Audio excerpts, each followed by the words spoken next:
to go through the bloodborne pathogens training, including the personal protective equipment section, as well as hazard communication and emergency action. So let's get started here. I'm going to set this up so that I can also record it.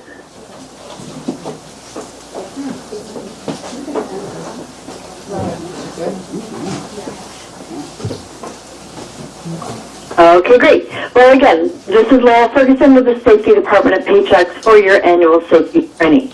We're going to start with bloodborne pathogens. And again, bloodborne pathogens, this training includes the personal protective equipment section. When we talk about bloodborne pathogens, this particular program applies to anybody who has exposure or potential exposure throughout the course of their workday to human blood or bodily fluids. So whether you're a doctor or a dentist, whether you're a nurse or a hygienist, whether you're an ambulance driver or a plumber, if you have exposure to another person's blood or body fluid, you have the potential to be exposed to blood or body fluid that comes from another human, and therefore you must take this training every year. This training goes through the pathogens, the viruses, and the bacteria that can be contained in another person's blood or body fluid. So anything that comes out of the human body, with the exception of sweat and tears, is considered to be potentially pathogenic. So saliva, spinal fluid, amniotic fluid, basically anything that comes out of the human body is something that we're concerned about. Now, urine and feces are normally considered pathogenic only if they are visibly contaminated with blood. But they are pathogenic for bacteria. So we want to treat, again, all blood and body fluid as if it is infectious material. Now, the bloodborne pathogens or the diseases that we are concerned about in the United States include hepatitis B and C, HIV, malaria, syphilis, tuberculosis. These are the types of diseases that we have concern about. And depending on if it's blood or if it's body fluid, depends on what you need to be worried about. Because there are some diseases that are blood to blood and some that are body fluid to blood.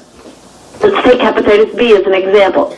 Hepatitis B is one of the most common viruses in the United States.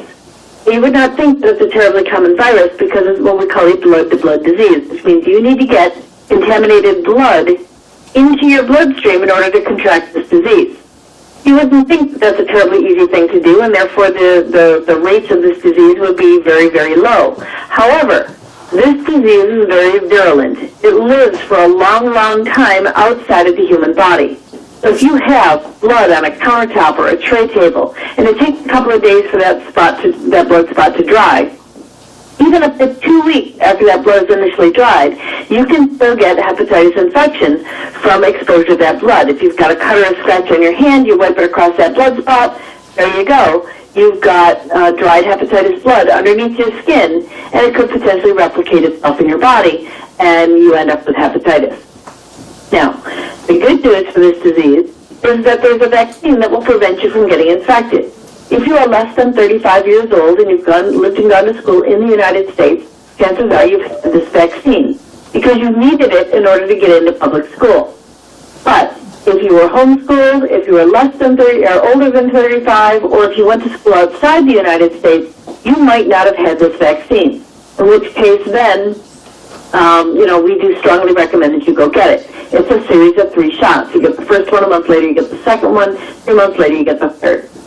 And the symptoms of hepatitis, what it does is it affects your liver.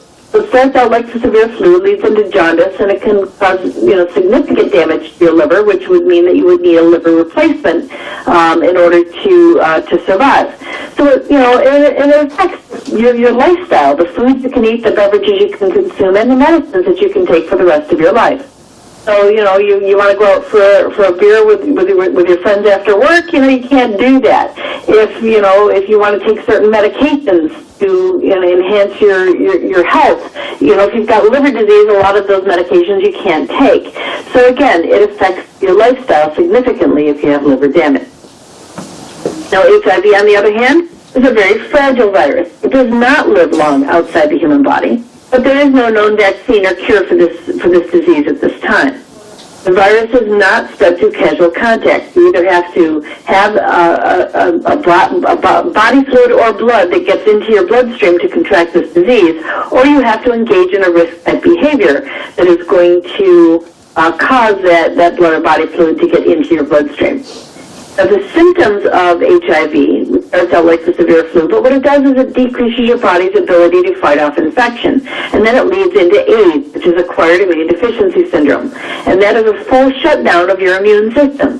So you catch something common like the cold, which, 99.9% of the people in the world recover from, without medication or assistance, but if you've got late stage of HIV or any stage of AIDS, it will replicate it, or it will, continue on and get worse, and it could cause pneumonia. Again, treatable in most people in the United States, but with, again, late-stage HIV or any stage of AIDS, it could kill you because your body can't assist in fighting off that disease out of you don't have an immune system to help it. Remember that the pathogens that transmitted into your body through any damage or break in your skin, any kind of puncture, open sore, cut, acne, abrasion, even sunburns, blisters, or skin rashes where your skin is compromised. Those are areas of your body that blood or body fluid can get through your skin and into your bloodstream. Now, also your mucous membranes, your eyes, or your blood vessels are very close to the surface. Your nose, or your mouth, where you could breathe in the pathogens and then get them down into your deep lung where your lungs are oxygenated. And that could then also be a transmission point. Remember that exposure occurs primarily in a medical environment through a needle stick. But you could have touch from other contaminated sharps, lancets or anything like that, a vial of tissue or anything that needs to be, screened or sent to a lab or anything. Those types of things, if those vials break open, there we go, we've got a problem.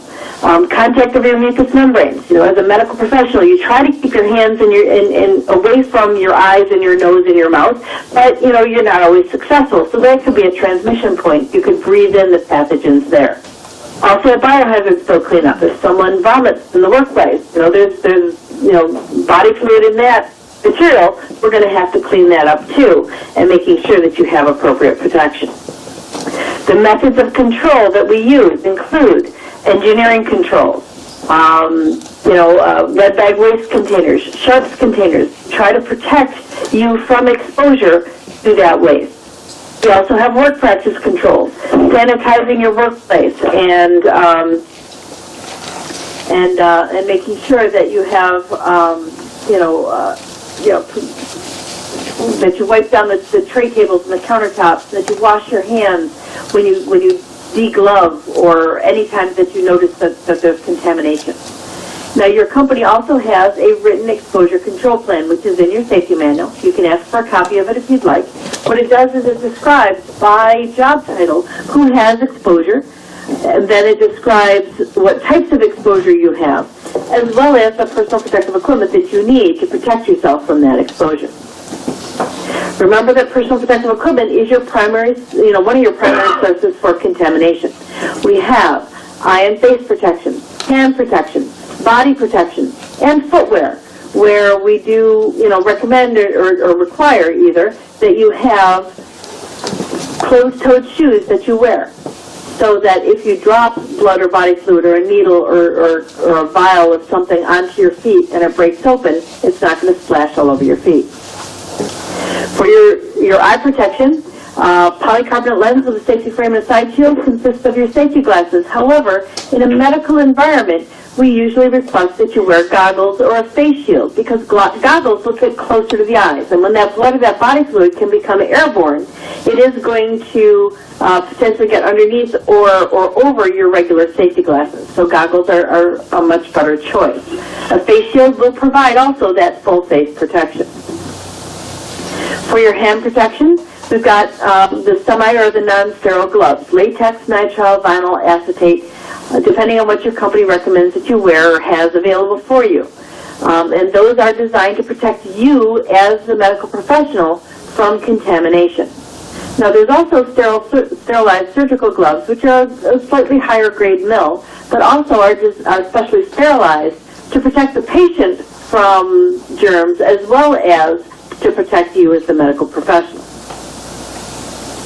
For protective clothing, we've got scrubs or lab coats, or in some cases, plastic aprons that you put over your clothing so that if blood or body fluid does splash in the event of a patient procedure, that you will be protected from that type of blood exposure.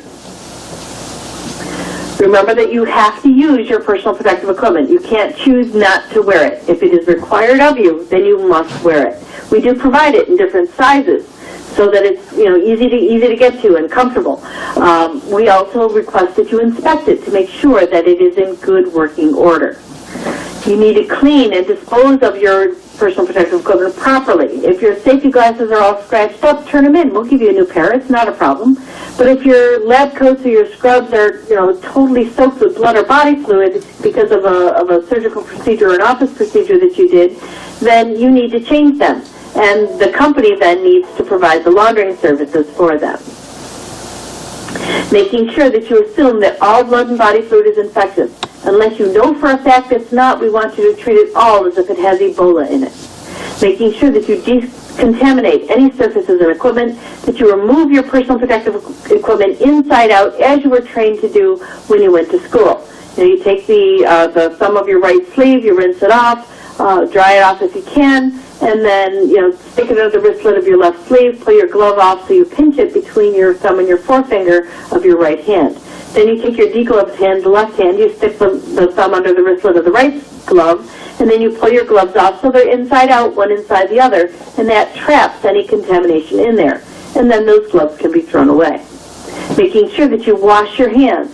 And if you do have the occasion for blood or body fluid to get past your personal protective equipment and into any kind of cut or scratch on your hand, through your eyes, you've breathed in aerosolized blood or body fluid, there's a specific incident response that we're going to talk about. Before we talk about that, though, I want to make sure that you understand your housekeeping requirements. In between patients, whenever you notice that there's gross contamination, or at the end of the work shift, you may have specific housekeeping, disinfection, or cleaning responsibilities at your company location. We do ask that you fulfill those responsibilities so that we don't have contamination. Again, hepatitis that can live for up to 2 weeks outside the human body. Again, we want to make sure that all of those types of things get disinfected so we don't have residual contamination. Also, look into your waste containers on a regular basis, specifically your regular waste, not the red bag waste container because we know what's in there. But if you accidentally dispose of a needle or, some grossly contaminated gloves or something else, things that are dripping with blood and goo in the regular trash, then the entire bag should then become red bag waste material. If you have a spill in your workplace, you need to clean that up. The first thing you do when you clean up a spill, though, is you put on your personal protective equipment so that you are protected in that exposure situation. Make sure that you restrict the area. So, especially if the spill's on the floor, so you don't have 1,003 footprints from somebody tracking through it that you now also have to clean up. Making sure that when you clean up the spill, you do so properly. There are two best ways to do this. The first best way is with a biocide agent, a specialty disinfectant or cleaner that says biocide on the label, or it says complies with OSHA bloodborne pathogen standards. If it says that on the label, then you simply follow the instructions on the label, and it will take care of virtually all of those diseases that we mentioned at the beginning. Now, if you don't have that biocide agent, you can use a standard 10% solution of bleach and water followed by Lysol. 10% solution, 1 cup bleach, 9 cups water, or 1 part bleach, 9 parts water, makes your 10% solution. And then you pour it on or spray it onto the blood spot, you wipe it off with paper towels. If it's a large spot, you can put the paper towels over that initially, and then, pour your bleach solution onto it. Whatever works for you, but, you need to make sure that it continually gets cleaned up with that bleach and water until all of the blood or body fluid has been cleaned up. And then you spray it with Lysol or similar disinfectant spray, because tuberculosis is unfortunately making a comeback in the United States today. And bleaching water is not always enough to clean up that tuberculosis, at least at a 10% solution strength. So again, 10% bleach followed by Lysol or that biocide type agent.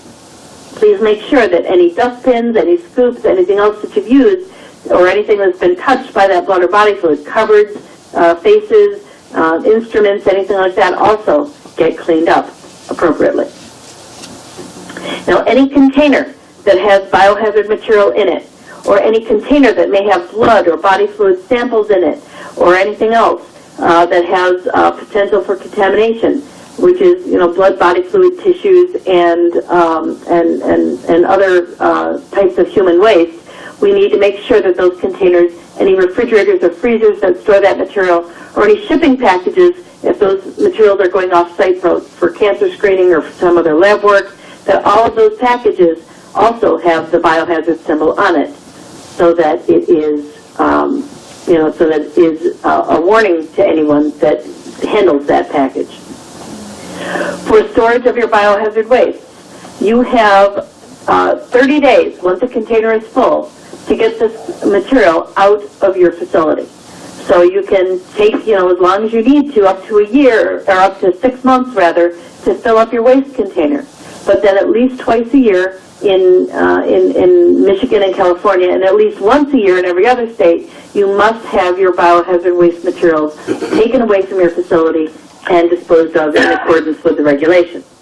So, if you take, 4 months to fill up a sharps container, it doesn't have to be cleaned up or taken away until 30 days after you put the last sharp in it. But after a while, those containers do tend to become odorous. So we don't want that smell to offend anyone. So frequently, vendors will come in, at a minimum of every 3 months to get those containers. If you have an exposure incident, we do want to make sure that we report that. And very similarly to how you have to keep your patient records confidentially, your company will keep any exposure incident records for your exposures confidentially in your personnel files. You have access to those, as does your legal representative or representatives from OSHA at any time.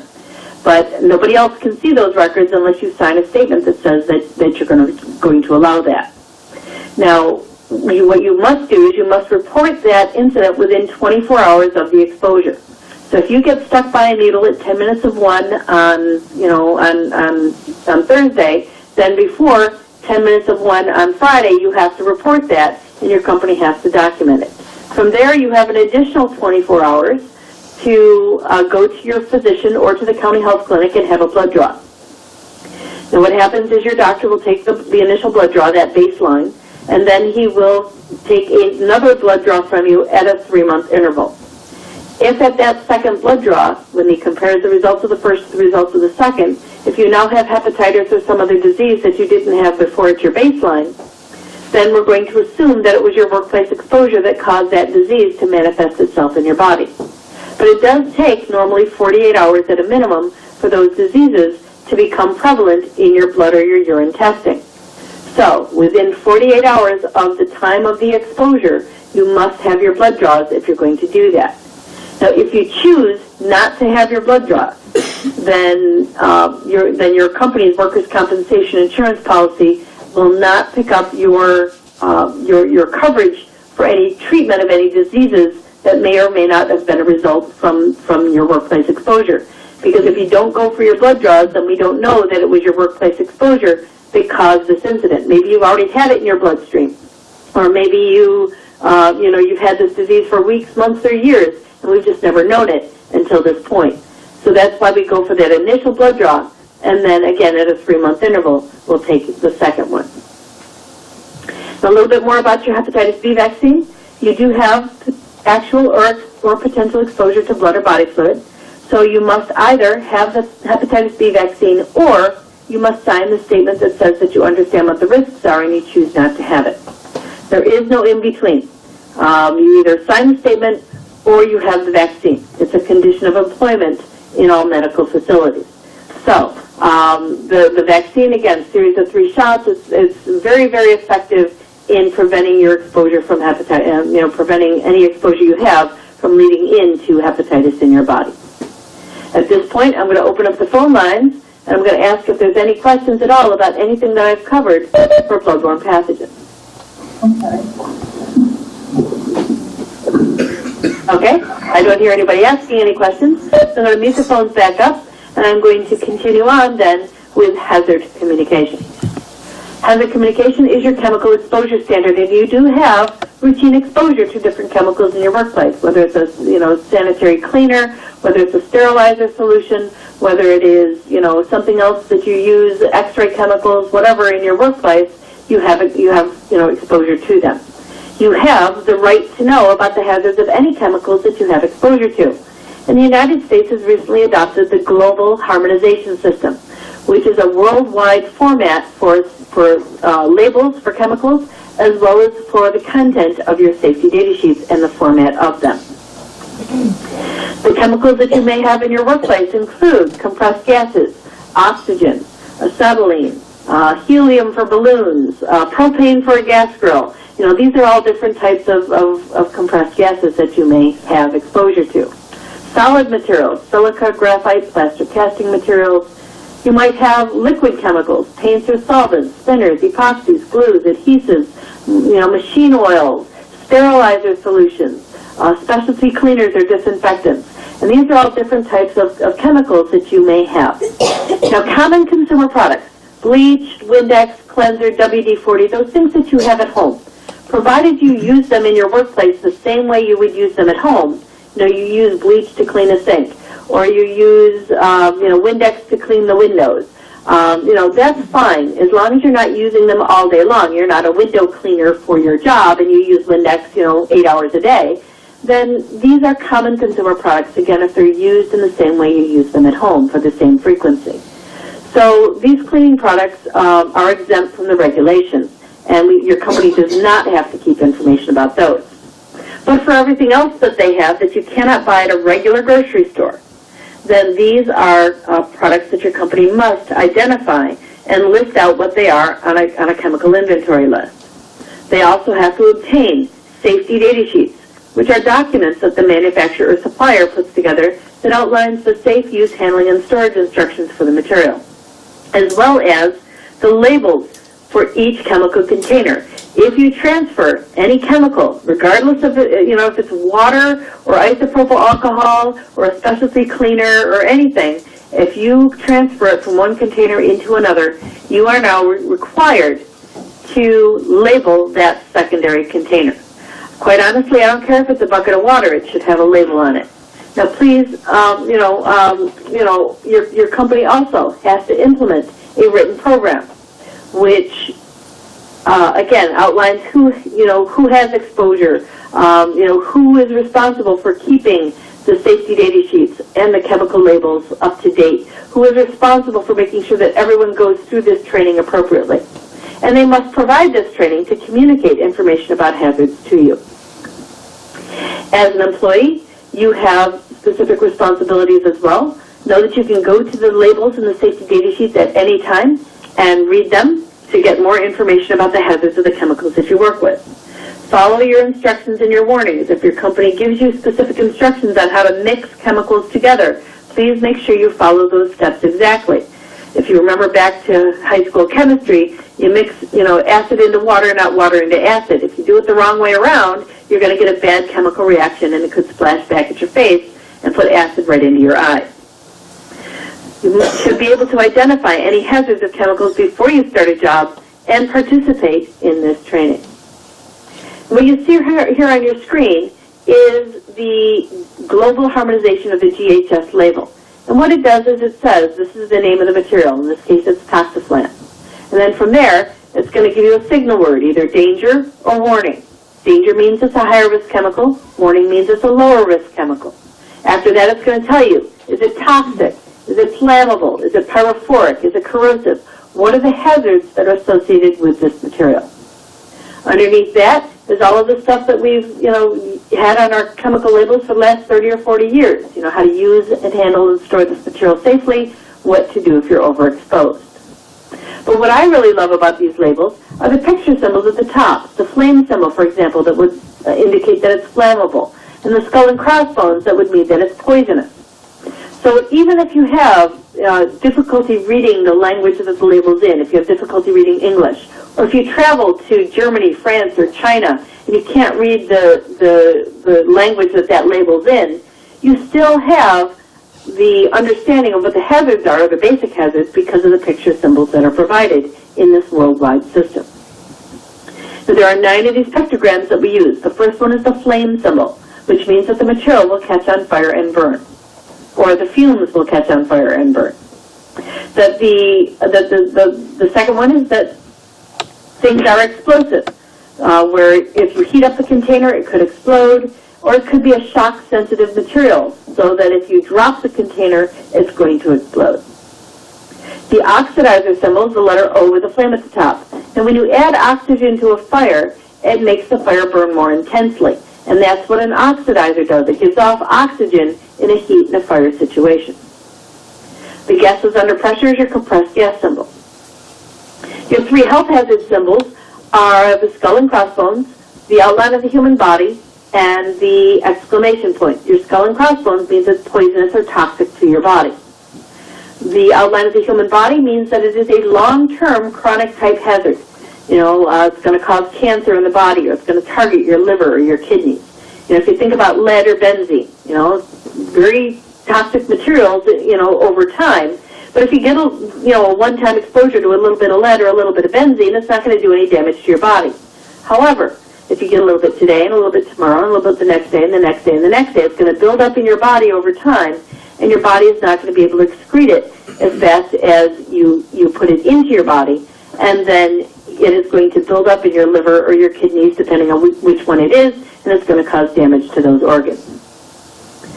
The exclamation point is your irritant. That means that, think about, ammonia. You breathe in a little bit of ammonia, and your eyes tear up, and your throat gets kind of scratchy. It could be something that makes you feel dizzy or loopy, or something that gives you a skin rash. These are the ones that are labeled with this symbol are temporary in nature. As soon as you move away from that material, then the symptoms are going to go away and there's no long-term damage. Now the skin corrosion chemical, or the corrosive symbol, is the chemicals pouring on a hand. That means it's a strong acid or a strong base that will do damage to your eyes or your skin, or maybe strong enough to corrode metal. And then you have your environmental toxin. Something that's going to do damage to the environment. It's going to kill the plants, so it's going to biouptake into the plants. And then the animals are going to eat those plants, or we're going to eat the plants themselves, or the animals that eat the plants. And we could get an overload of toxin in our body that way. One of the reasons why we got away from mercury thermometers back in the 60s is because the mercury, when the thermometer broke open, would be flushed down to a drain system, and it would pass right through the sewer systems and get into the lakes or the rivers where those sewer systems discharge to. And then from there, it would biouptake into the fish, and if we ate too much fish out of that lake, we would end up with too much mercury in our body and have a neurological effect because of it. So again, it's one of those biouptake things, or something that's going to do damage to the environment. Now, for workplace containers, again, as I said, every workplace container has got to have a label on it. If something is unlabeled and somebody comes along and spills this material and it's a clear liquid, how do we know what it is? Do we know if it's water or if it's isopropyl alcohol or malathion? It could be any one of those things. So we want to make sure that that those containers all have labels on them. Now, please never ever transfer something into a coffee cup or a water bottle or something that could be mistaken for something that you drink from, because nasty things happen when you drink chemicals that you don't belong drinking. For the workplace, the NFPA diamond, the HMS label, these are ways that we've done labeling for the last 30 or 40 years. The blue diamond on the left indicates the level of health hazard. And there's a number that goes from 0 to 4 in that section. 0 meaning it's a low hazard, and 4 meaning it's a full and deadly hazard. You breathe in the fumes, you're going to die. So if it says 4 in that blue section or with the letter H, then you know that it's a highly health hazard material. For fire inflammability, that's the red section. Is it 0, which is water, or is it 4, which is gasoline? For the yellow section, is it going to stay stable as that material sits on the shelf, or is it going to separate into its component parts? Or if you drop the container, is it going to explode because it's shock sensitive? The white section will generally, with a number, indicate the type of personal protective equipment you need. Is it 0, which is none, or is it 4, which is a full moon sit in a supplied airline, because this is a biohazard level 4 material? Now, the white section could also have a letter in it. W, that means that it's water reactive. AC for acid, COR for corrosive. The HMIS label is very similar to that, same kind of numbering system. The difference here is that for personal protective equipment, it might actually say in words, glasses, gloves, apron, respirator, whatever it is that you need, rather than make you guess with a number. 4, safety data sheets. A safety data sheet is a document that the manufacturer or supplier puts together that outlines the safe use, handling, and storage instructions for the material. You would find your safety data sheets there somewhere at your facility. I believe Elizabeth has them somewhere, in a book, a binder, or a file that you can have access to. All you have to do is ask if you don't know where they are. Now, if you do have questions about the hazards of the materials, you can go to those safety data sheets at any time and read them. If you still don't understand what the hazards are, you can ask your supervisor or manager or the doctor at the practice. If they don't understand what it is or need more information, they can always call me. I was a chemistry geek, and I'm happy to help you out as much as I can. Your safety data sheets have 4 pages and 16 sections to them. The first page identifies the material, what type of hazard it is by hazard category, and what's in the material that makes it hazardous.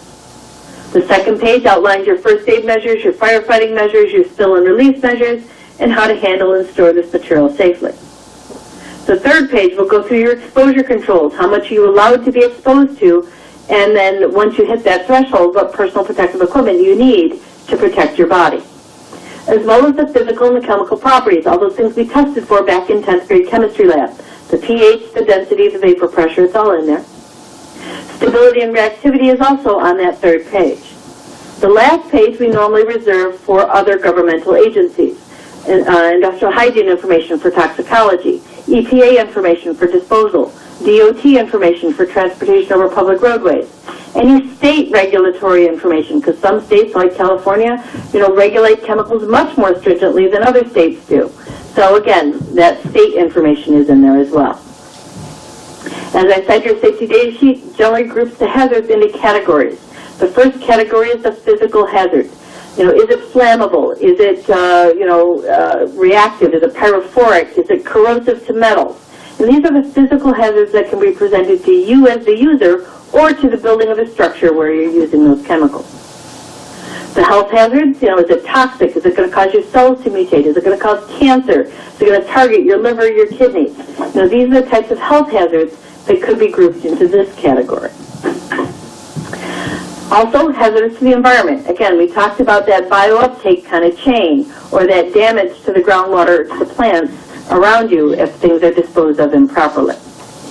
There are other hazards, asphyxiants, things that will change the nature of the oxygen that you breathe, so now you're breathing an acid gas instead of, oxygen. It could be a combustible dust, where if you get a certain concentration of cloud of this material in the air and you hit it with an ignition source, it could explode. Or it could be pyrophoric, something that spontaneously combusts. Think about acetylene. Acetylene is a very highly sensitive material. As little as a pinhole leak coming out of a hose line is enough to potentially catch that, catch on fire just by friction alone. You don't even need another ignition source, and that cylinder could then, that fire could back up into the cylinder and explode the cylinder. Once you recognize what the hazards are, you can kind of figure out how they're going to get into your body. Are you going to inhale the dust, the fumes, the mist, or the vapors? Like a pesticide, could you absorb it through your skin? Is it something that's ingestible because you use it when you're working around food items? Or is it something that's injectable, either through a needle or infused on a tool that you could accidentally stab yourself with? For spills and releases, there are some companies that do require a monitoring device, like a smoke detector, to monitor for the presence of the chemical in the air to determine if a leak or a spill has occurred, and that alarm will then sound. Your company doesn't have anything like that, so we're going to rely primarily on your sense of sight or your sense of smell. You're going to know if a spill happened, either through visual cues or through the odor of the chemical. Now, if you do have a spill in your workplace, are you somebody that gets up and evacuates the building, or are you someone that has to clean up the spill? If you clean up the spill, you have to be able to determine what it was that was spilled, which is why everything has to have a label on it. You can always refer to the safety data sheets for spill instructions for cleanup, making sure that you use the appropriate materials to protect yourself from that spill, as well as disposing of the materials properly, making sure that anything that's got solvent or petroleum base does not go down the drain, because it can wreak havoc with any septic system, and as little as 3 cups can do serious damage to a sewer system. So again, we got to keep those materials out of the drain system. If you do have a spill or an incident, excuse me, when it's all done, you will need to figure out how that spill occurred and take steps or measures, if possible, to prevent that spill from happening again. If you have a contractor that is going to come into your facility and do work, they have every right to ask you for your safety data sheets, and you must supply them. If those contractors are going to bring chemicals into your workplace, then you have the right to ask them for their safety data sheets as well. If you're asked to do something out of the ordinary with chemicals, you're asked to use, a fixer or an X-ray fixer in some other way, or a specialty cleaner to do something else with, other than clean something, then there could potentially be hazards that are associated with the use of that chemical, especially if it's mixed with something else, or it gets on a surface that might be coated with wax or something else, where fumes could potentially result, or you could end up with a sticky, gluey mess that now has to be cleaned up with something else. For reporting chemical exposures, if you're exposed to any kind of hazardous chemical in the workplace and you experience any kind of health effect from that exposure, you need to immediately report that to your supervisor or manager. They're probably pretty nice people, but they're probably not mind readers. They don't know that you're having a problem unless you tell them that, every time you get near this material, you start coughing and hacking, or every time you use this material and you get it on your skin, it gives you a skin rash, because some people are sensitive to different chemicals. So you need to report that. At that point, your supervisor or manager will either substitute a different chemical that you don't have that problem with, or we will provide you with personal protective equipment that will protect you from an exposure to that, and we'll do something. But we don't know to take those types of actions unless you tell us that you're having a problem. So at this point, I'm going to ask if there's any questions. Open up the phone line and see if there's any questions on hazard communication. Are you done yet? I don't hear anybody asking any. So we got another 5 minutes here to do emergency action and fire prevention, and then we'll be done. So for emergency action, you have to know how to get out of your building in an emergency, and there should be more than one exit door for your facility, and you should know where at least both of them are, if not all of them. Making sure that you understand that if you are the charge nurse for a patient care room, you probably have to make sure that those patients, are safely evacuated as well. Or maybe you have to check the bathrooms or the reception area to make sure that everyone is evacuated safely. Making sure that you have a designated spot outside of your building, so we can account for you to make sure that there's nobody left behind and we don't have to send the fire department into the burning building to look for you. So there should be a designated spot, the north end of the parking lot, out of the side of the street, the corner of Main and State. Quite honestly, I don't care as long as it's not the corner bar. But you got to designate that spot or agree to it, and everybody should be told where that is so you know where to go. It is not your responsibility to provide rescue or medical duties to your coworkers. That's generally the ambulance and the fire department's job. But if you are first aid and CPR trained and you want to jump in and help out as a good Samaritan, we would love to have you. You should know, though, that calling 911 once you're out of the building is a requirement for at least one person unless the fire department or the ambulance is already at your facility. If you have any questions, you can always go to your supervisor or manager and find out more information. Now, to use a fire extinguisher, this is the process that we use to activate a fire extinguisher.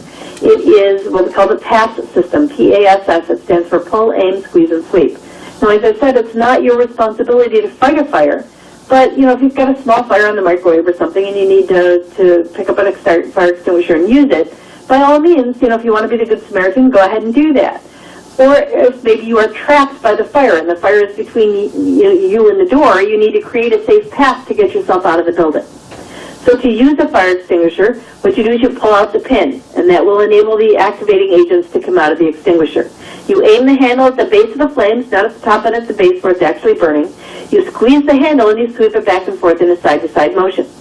Now, in order to burn, a fire needs three things. It needs oxygen, it needs heat, and it needs fuel. If you take away any one of those three things, then the fire is going to go out. And that's how the fire extinguisher works. It blankets the fire to smother it so it can't get oxygen to breathe. And also, the extinguishing agents are cold when it comes out of the extinguisher, so it also takes away some of the heat. Now, there are times when we don't want you to fight a fire. From the point where the fire first begins to spread, where you first see the smoke or the flames, to the point where a single extinguisher is not sufficient to put out the fire is only about 45 seconds. There's not a lot of time there. So in all business and industry, we have what we call the 2 extinguisher rule, which says that if it takes more than 2 fire extinguishers to put out the fire, you need to get your body out of the building because it is no longer a small and incipient fire, and you need to leave it for the professionals. If there's ever a choice between life and property, by all means, save your life. Get out of the building. Use the extinguisher to create that safe path for yourself if you need to. Let the building burn. That's what we have fire insurance for. Equipment, the building can be rebuilt. We can get new equipment in there, but you personally cannot be replaced. So we need to make sure that you're out safely. If the extinguisher is not designed for the type of fire, most of the fire extinguishers you have in your facility are red in color, which means that they're good for type A fires, wood, paper, cloth, cardboard. They're also good for type B, flammable liquids, and they're good for type C, electrical fires. But if your fire extinguishers are a different color, if they're silver or sky blue, then they're only good for one of those things. Or if they're mustard yellow, they're not good for any of those. So you need to make sure that you've got the right type of extinguisher, because if you have the wrong type, all it's going to do is make that fire worse. If there are ever drums of flammable liquids or compressed gas cylinders that are involved in the fire, just get out. As soon as those containers reach a certain temperature, they're going to explode, and we don't want you anywhere near there when that happens. So if you're ever in doubt about what to do, just get out of the building, go to your designated relocation point, and wait for further instructions. Are there any questions at all about emergencies, fires, hazard communications, bloodborne pathogens, or personal protective equipment? Okay. I don't hear anybody asking any questions, so at this point I'm going to say thank you very much for your time and attention. It has been a pleasure. If you do have questions that you want to have answered, please, by all means, get a hold of Elizabeth. She has my contact information, and you can call me at any. So thank you for your time and attention, and have a safe day.